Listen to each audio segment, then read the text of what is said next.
Hi everyone, this is Daniel, and today I'm going to show you how to make a riser in Massive. By making use of the macro controls on a number of parameters, this will allow for a wide range of variation on the patch. I'm also going to show you some steps you can take in order to consider the mix while still making effective use of all the sound sources. So we're going to start by shaping the three oscillators. And when I created this patch, I really considered how each sound source could complement each other and take up their own space in the mix. The iron wavetable is a metallic texture that I like, and we're going to assign envelope 1 to the pitch to give it that upwards motion.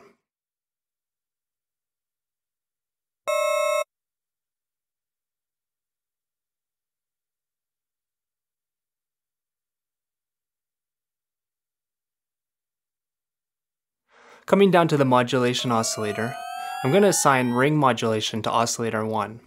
Now normally what this does is it creates two sidebands, but for this design we're going to bring down the modulation source pitch so low that it's going to turn into a tremolo effect. I'm also going to assign envelope 1 to the mix so that as the sound ascends, the modulation mix decreases. However, by assigning macro 6 as a sidechain, we're going to be able to control whether we want envelope 1 to modulate the mix or not. When the knob is all the way to the right, the full effect happens, and all the way to the left, no effect happens and the mix stays 100% wet the whole time. You're going to see this sidechain several times throughout the patch, and the principle is the same each time. I'm also going to use LFO6 to add some movement to the wavetable position.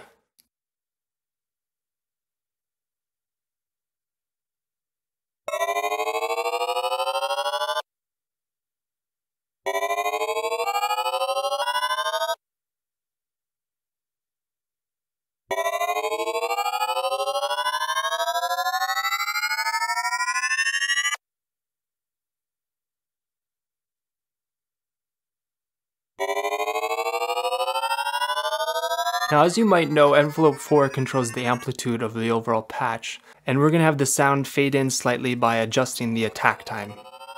If you wish, you can set restart via gate, which ensures that all the sources will start in phase each time you push down a new key.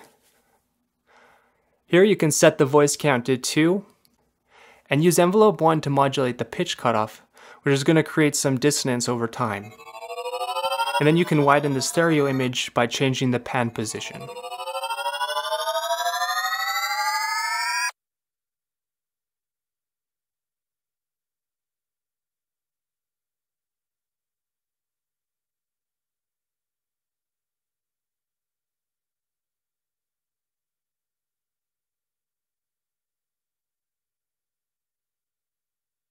Now oscillator 2 is going to be simply a sine wave, which is also being modulated by envelope 1.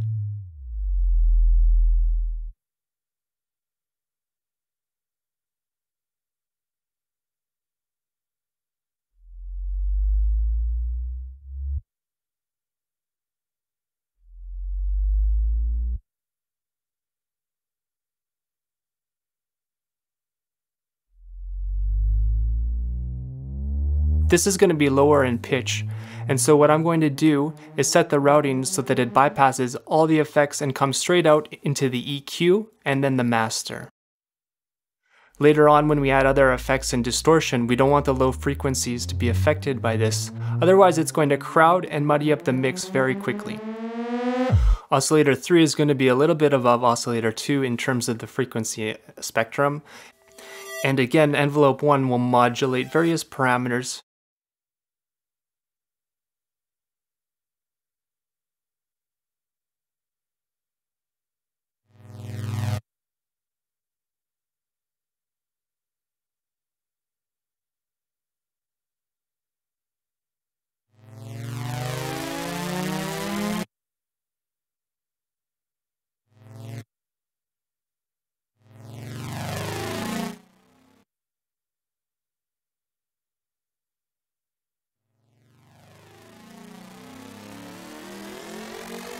And we're going to use LFO6 again to add some movement to the wavetable position.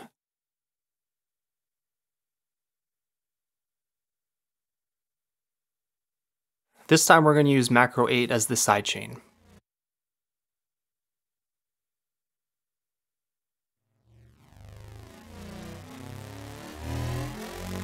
Now for these oscillators, I faded in the amplitude for each source over time, which also helps with the mix. It helps to keep things more clean at the start and to build more intensity towards the end. And later you'll see that I do the same thing with the noise oscillator.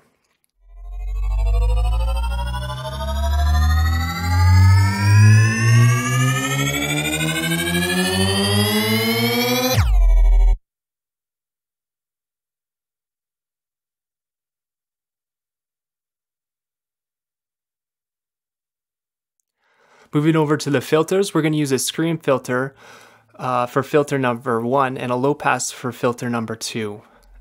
If you don't know what a screen filter is, it's essentially a low pass filter with feedback, and the feedback is controlled by the screen parameter. We're going to use this to help thicken up the sound a bit. I'm going to take LFO 6 again and use it to add some movement, and macro 8 will also sidechain this parameter.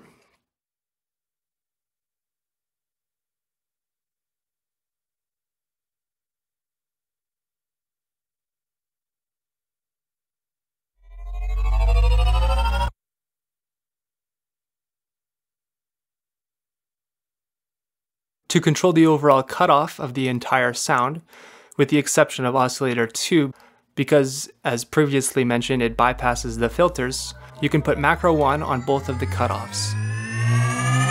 I'm also going to set macro 2 to the mix between series and parallel routing of the filters.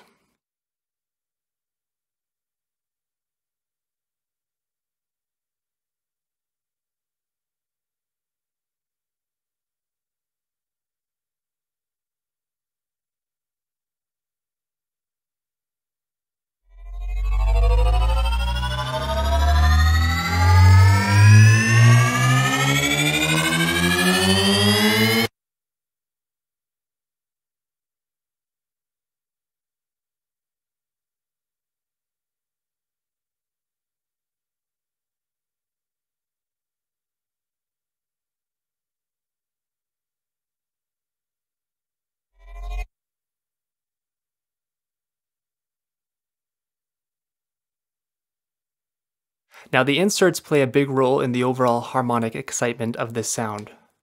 I'm going to set envelope 1 to the dry-wet parameters and sidechain both with macro 5.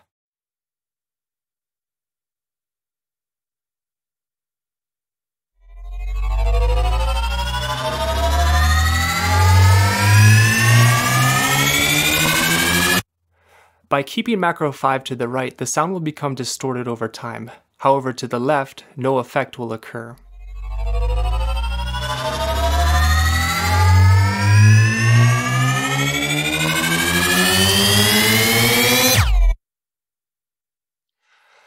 As for the effects, I have a very subtle flanger effect.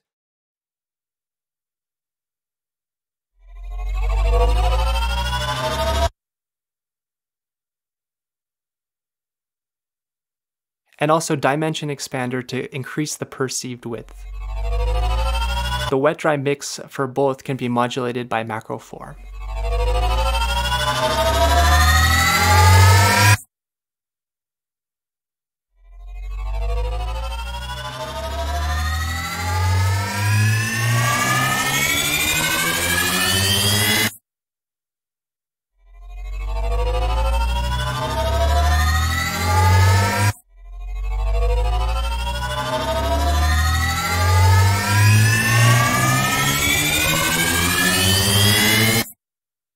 And lastly, I found that adding a bit of noise helps to make the sound even bigger and more intense.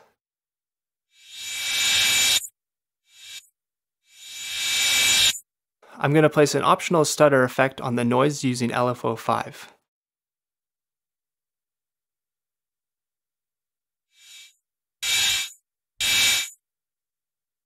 And by using macro 3 on the amplitude of LFO 5, you can decide whether you want the stutter to occur or not.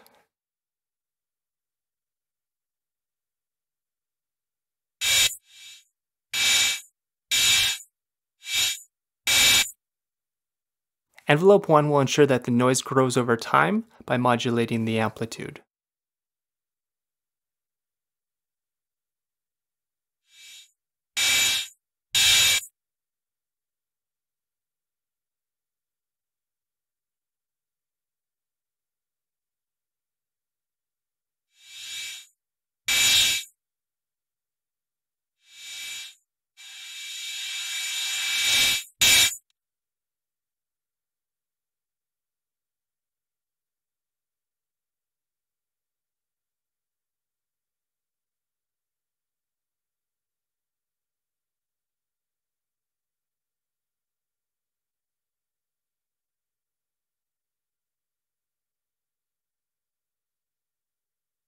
One other thing is I also recommend that if you want the extra stutter, then along with dialing the macro 3 knob to the right, you should also turn on the sidechain here so that the noise is not present at the beginning of the sound.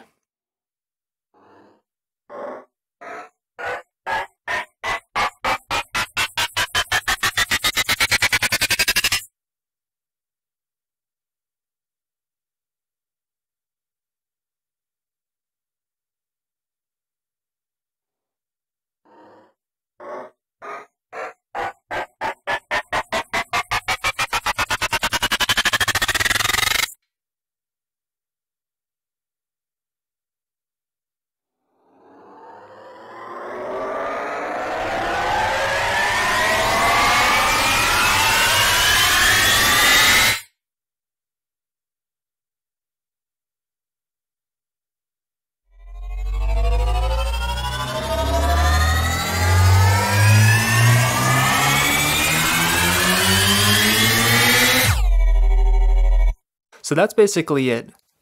Now it's a pretty big sound which might not work in a lot of instances, so it's good to make use of the macro controls to shape the sound according to your needs. Oftentimes, especially in music, if a riser is played over top of a lot of other elements, it doesn't need to be so huge. So it might be good to experiment with turning off some oscillators to see how the sound fits in the mix.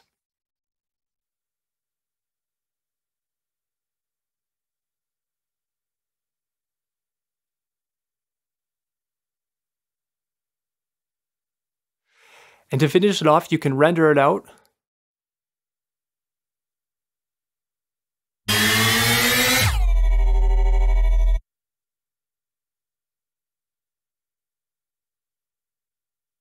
Cut off the tail.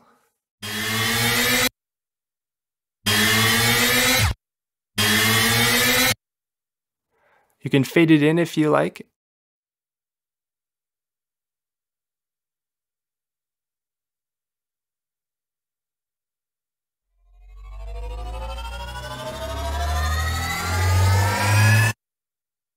And then maybe throw on some reverb.